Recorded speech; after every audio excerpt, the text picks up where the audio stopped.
Baik, selamat sore semuanya. Semoga sehat selalu ya. Hari ini saya akan menyampaikan satu pokok bahasan yaitu mengenai hak ulayat, tapi sebelum itu saya perkenalkan diri dulu.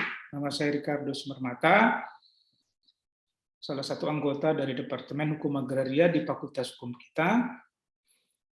Pokok bahasan hak ulayat ini merupakan bagian dari hukum pertanahan. Ini pokok bahasannya.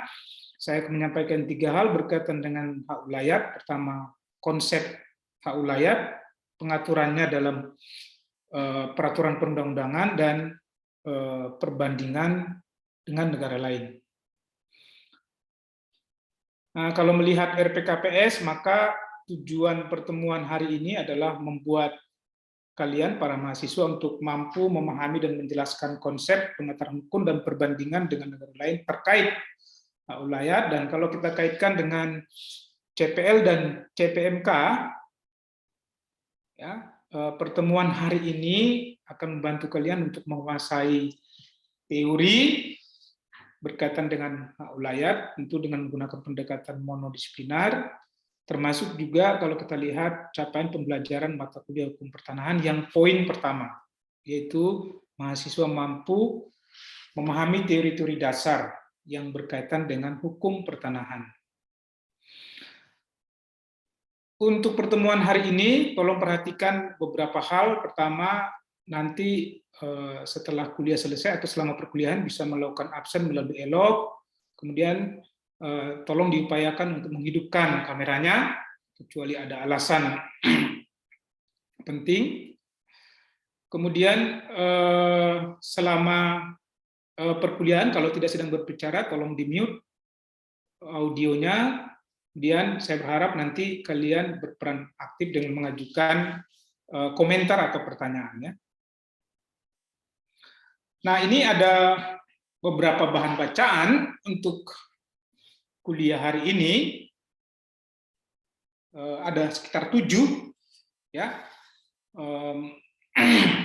Ada satu buku yang cukup lama ditulis oleh Iman Sutikno berjudul Politik Agraria Nasional. Kemudian ada kebetulan saya punya tulisan juga yang terkait dengan topik ini, yang nomor 2 dan nomor 7. Ya. Dan untuk yang nomor 7, itu satu artikel yang bisa dibuka di internet, silahkan mengklik link yang sudah saya infokan di situ. Lalu ada nomor 3, itu satu bahan bacaan nanti yang terkait dengan perbandingan dengan Filipina mengenai pengaturan hak ulayat. Dan ada satu lagi buku yang juga cukup tua dan tapi sering menjadi rujukan hukum pertanahan, yang nomor 5, yaitu yang ditulis oleh Budi Harsono yang berjudul Hukum Agraria Indonesia. Sejarah pembentukan Undang-Undang Pokok Agraria, isi dan pelaksanaannya. Begitu untuk bahan bacaan, silakan nanti kalau punya waktu untuk membaca.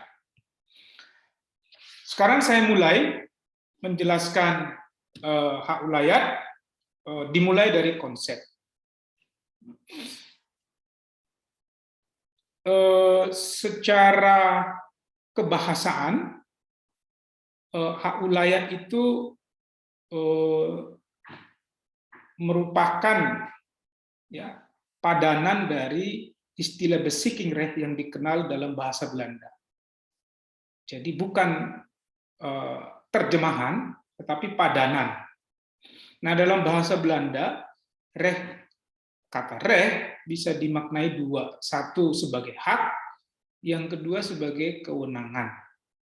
Saya memberikan penekanan pada kewenangan, artinya hak ulayat adalah suatu kewenangan yang dimiliki oleh persekutuan masyarakat hukum adat untuk menyelenggarakan tata pengaturan khusus terkait sumber daya alam yang terdapat dalam wilayahnya, termasuk tanah. Ya. Lalu hak ulayat ini secara teori, ya, dijelaskan mencakup 2 aspek. Pertama, aspek privat dan aspek publik. Ya. Aspek privat menunjuk pada hak setiap anggota persekutuan masyarakat hukum adat, bahkan orang luar, ya, untuk memanfaatkan menggunakan sumber daya agraria yang terdapat dalam wilayah adatnya. Ya. Tadi lupa saya sampaikan bahwa kata ulayat dalam bahasa Melayu bisa juga diartikan sebagai wilayah. Jadi ulayat itu wilayah. Ya. Itu aspek privatnya. Jadi hak setiap anggota atau bahkan orang luar untuk melakukan pemanfaatan dan penggunaan sumber daya agraria yang terdapat dalam ulayat atau wilayah adatnya. Aspek keduanya adalah aspek publik. Ya, ini satu kewenangan bagi pimpinan atau lembaga pengurus adat untuk menyelenggarakan pengaturan. Pengaturan mengenai apa? Pengaturan mengenai penguasaan, pemilikan, pemanfaatan, dan penggunaan sumber daya alam yang ada dalam wilayahnya, baik yang dilakukan oleh anggotanya maupun orang luar. Ya. Itu dua aspek dari hak ulayat. Nah, tanah itu merupakan satu unsur dari apa yang saya sebutkan tadi sebagai sumber daya alam. Ya. Jadi yang diatur oleh hak ulayat dalam wilayah adat itu tidak hanya tanah, tapi juga sungai, danau, ya, makam, dan hutan. Ya.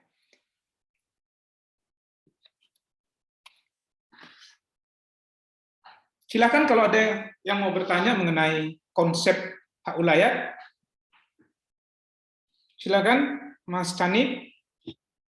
Ya, terima kasih atas kesempatannya.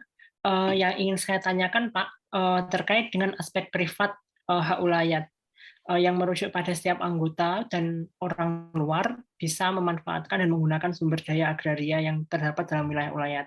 Apakah ada pembedaan antara hak dan kewajiban baik oleh anggota persekutuan maupun orang luar dalam menggunakan dan memanfaatkan sumber daya alam yang ada di wilayah ulayat tersebut? Baik, terima kasih Mas Canip. Ada. Jadi yang pertama, sebenarnya anggota persekutuan diberikan hak atau diutamakan untuk memiliki hak memanfaatkan, menggunakan tanah dan sumber daya alam yang terdapat di wilayah adatnya. Mereka diprioritaskan. Baru setelah itu diberikan kesempatan kepada orang luar. Ya. Jadi sekalipun sama-sama punya hak, anggota persekutuan dan orang luar, tapi diberikan prioritas kepada anggota persekutuan. Lalu mengenai kewajiban, anggota persekutuan tidak diwajibkan membayar semacam rekognisi, ya, kepada pimpinan atau lembaga adat bila hendak memanfaatkan atau menggunakan sumber daya alam di wilayah adat tertentu. Ya, rekognisi itu semacam pengakuan orang luar bahwa si persekutuan itu memang pemilik dari wilayah adatnya. Ya. Nah, kalau itu dilakukan, pemanfaatan penggunaan itu dilakukan oleh anggota persekutuan tidak diwajibkan. Ya, sementara orang luar tadi diwajibkan membayar persekutuan. Kalau sekarang ini bisa berupa uang ataupun benda, ya. Benda. Jadi itu perbedaan perlakuan terhadap anggota persekutuan dan orang luar dari sisi hak dan kewajiban. Kira-kira cukup menjawab? Ya, sudah menjawab, Pak. Terima kasih. Sama-sama. Saya lanjutkan ya. Nah, sekarang masih terkait dengan konsep hak ulayat, dilihat dari apa yang berkembang dalam konsep hukum pertanahan. Pertama, menurut konsep hukum pertanahan, tanah hak ulayat, kali ini saya bicara khusus mengenai tanah ya, tanah hak ulayat itu merupakan satu dari 3 pembagian tanah jika dibagi berdasarkan status. Dengan kata lain, menurut konsep hukum pertanahan, berdasarkan status, tanah dibagi atas 3. 1 tanah negara, 2 tanah hak, dan 3 tanah ulayat. memang ada beberapa pakar hukum agraria termasuk Budi Arsono yang memasukkan tanah ulayat itu bagian dari tanah negara. Dengan begitu tanah berdasarkan status hanya dibagi dua, yaitu tanah negara dan tanah hak. Ya, tapi ada beberapa ahli hukum agraria seperti Profesor Maria Sumarjono yang meletakkan tanah ulayat itu ya sejajar dengan tanah negara dan tanah hak.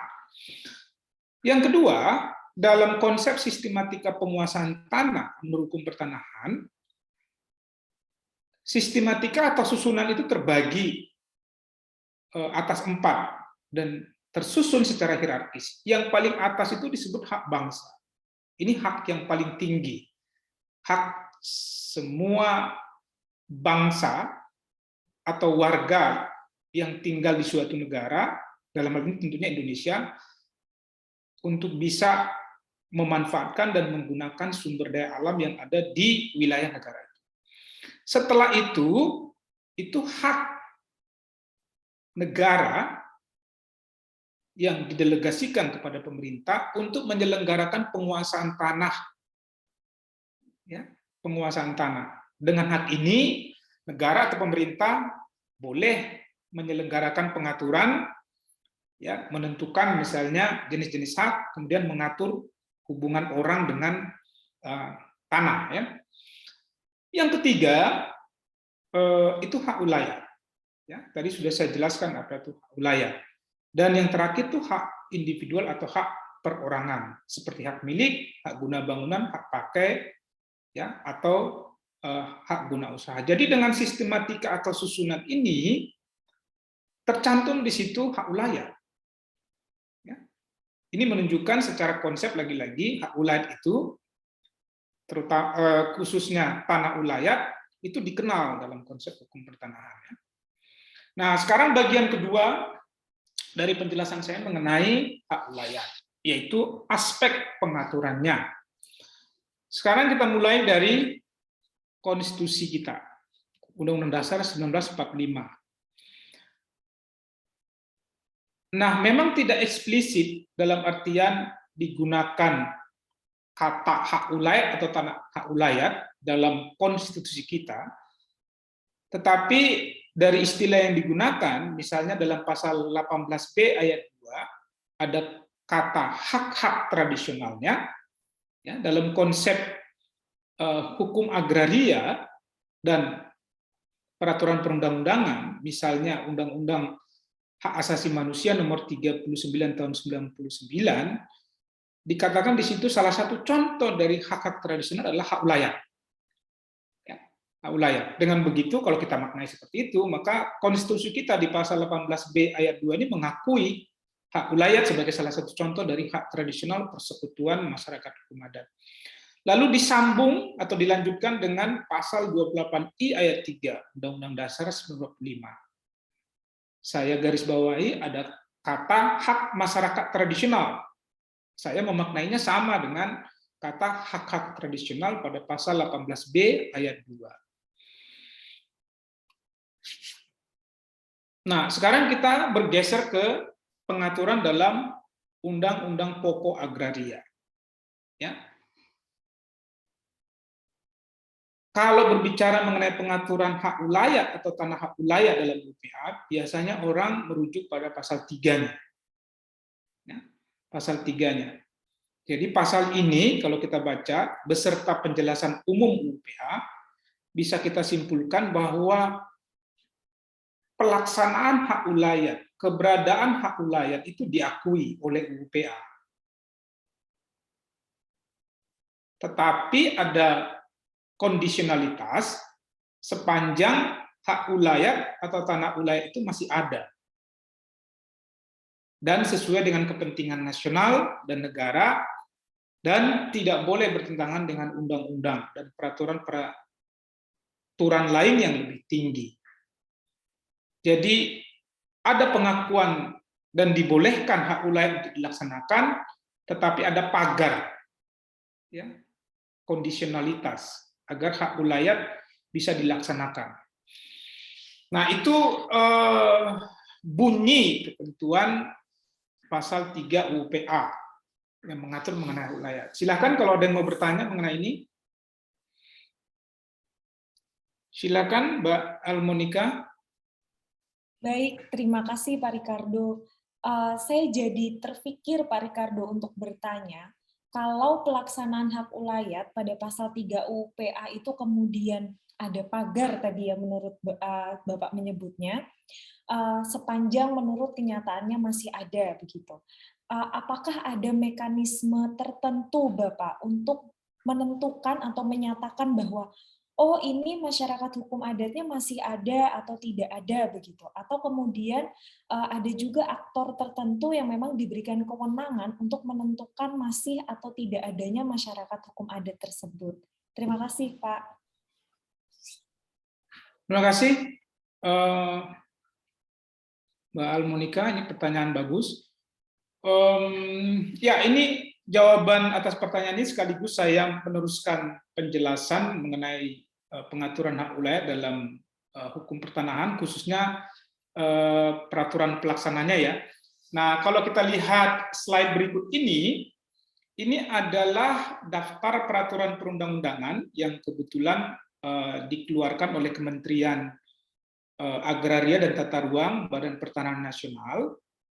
Ya, di beberapa peraturan ini, ya, terutama di nomor 18 tahun 2019, dikatakan di situ bahwa agar tanah hak ulayat diakui oleh Kementerian ATR BPN, maka syarat yang pertama, terlebih dahulu ada pengakuan oleh pemerintah daerah terhadap komunitas yang tanah hak ulayatnya hendak diakui tersebut.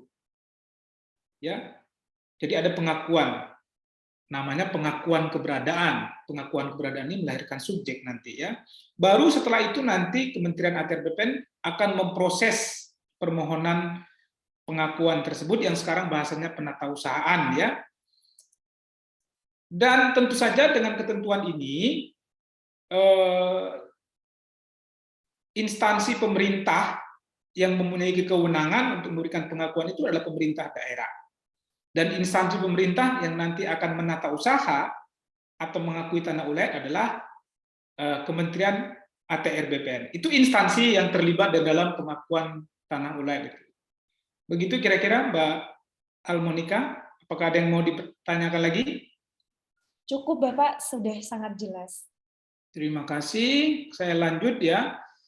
Nah, hak ulayat juga diatur dan diakui di dalam sejumlah undang-undang sektoral di luar Undang-Undang Pokok Agraria. Yang pertama, dalam Undang-Undang Nomor 41 Tahun 99, khusus ketentuan mengenai hutan adat, ya, dan terhadap ketentuan ini sudah ada review yang dilakukan oleh Mahkamah Konstitusi lewat putusan nomor 35 tahun 2012 ya, yang menetapkan bahwa hutan adat tidak lagi berada dalam hutan negara tetapi berada di wilayah adat. Kemudian ada satu undang-undang yang menurut saya lebih progresif dibanding undang-undang sektoral yang lain, yaitu Undang-Undang Perkebunan nomor 39 tahun 2014. Kenapa? Karena undang-undang ini mewajibkan pemilik izin usaha perkebunan ya sebelum mereka ya melakukan pemanfaatan tanah ulayat, kalau kebetulan di dalam areal mereka itu ada tanah ulayat, mereka diharuskan melakukan musyawarah dengan persekutuan masyarakat adat dan mendapatkan persetujuan. Bagaimana kalau mereka tidak melakukan musyawarah dan tidak mendapatkan persetujuan? Undang-undang ini pada pasal 103-nya itu mengancam ya, badan hukum atau perusahaan bila tidak melakukan prosedur seperti itu. Ancamannya adalah ancaman pidana penjara dan denda ya. Nah, supaya menambah perspektif kalian mengenai hak ulayat atau tanah ulayat,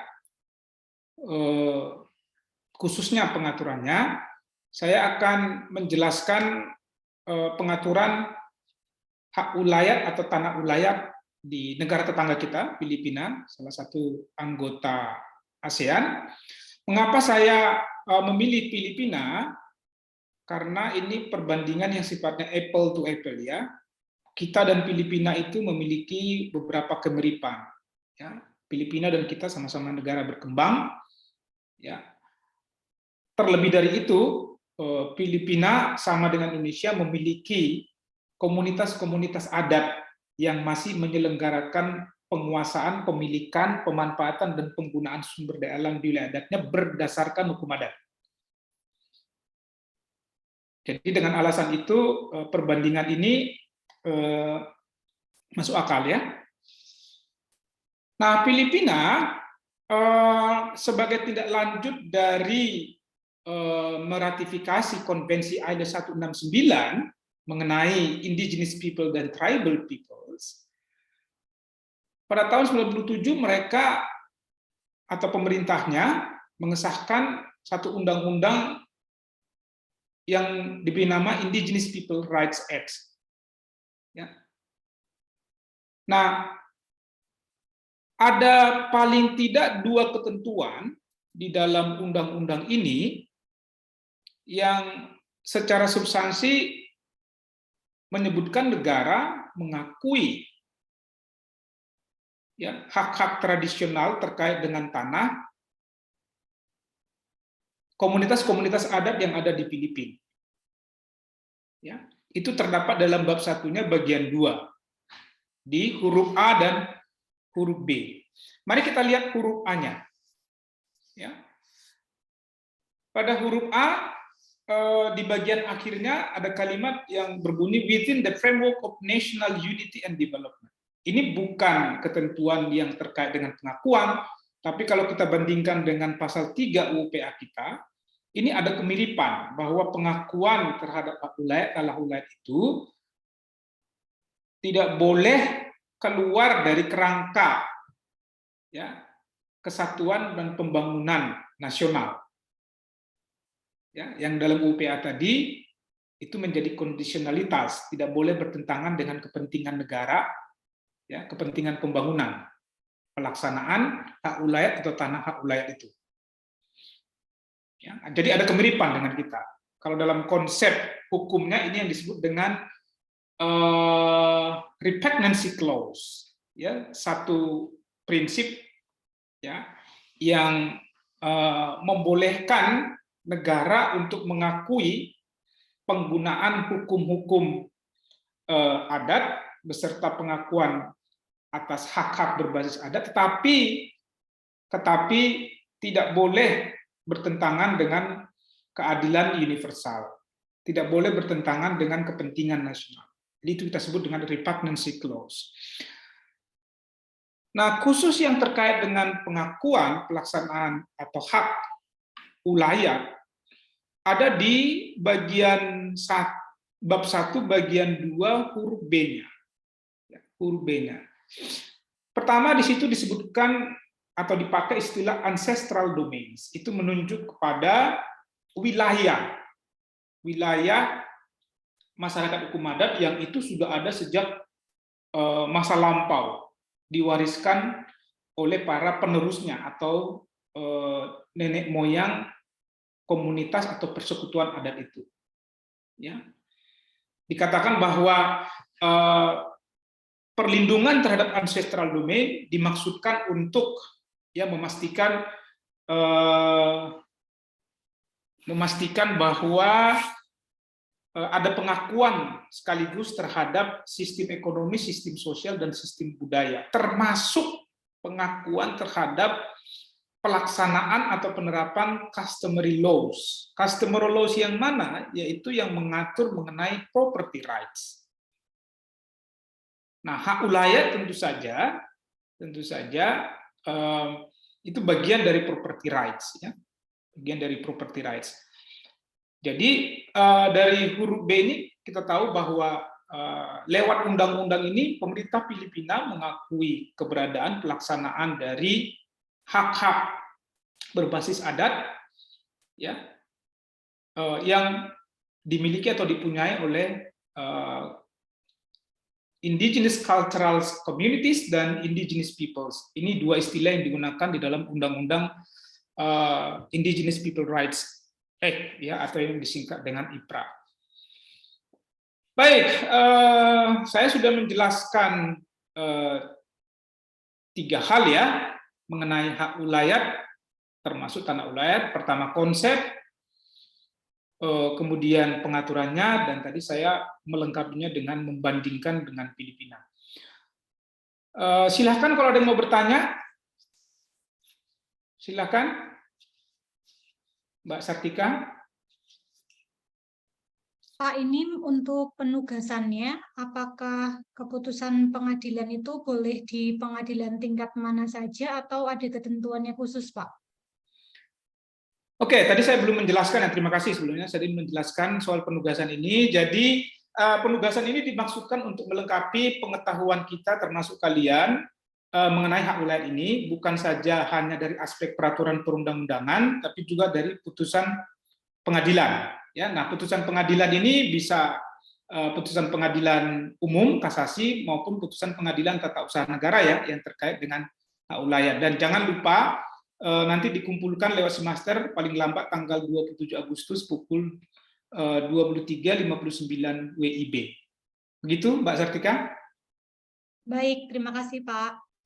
Baik, kalau tidak ada yang bertanya, terima kasih untuk kalian semua atas atensi dan partisipasinya memberikan pertanyaan. Sampai ketemu kembali di pertemuan berikutnya pada tanggal 27. Selamat sore semua, tetap jaga kesehatan. Terima kasih Pak. Terima kasih, Pak. Sama-sama. Terima kasih, Pak. Pamit dulu ya. Baik, Pak.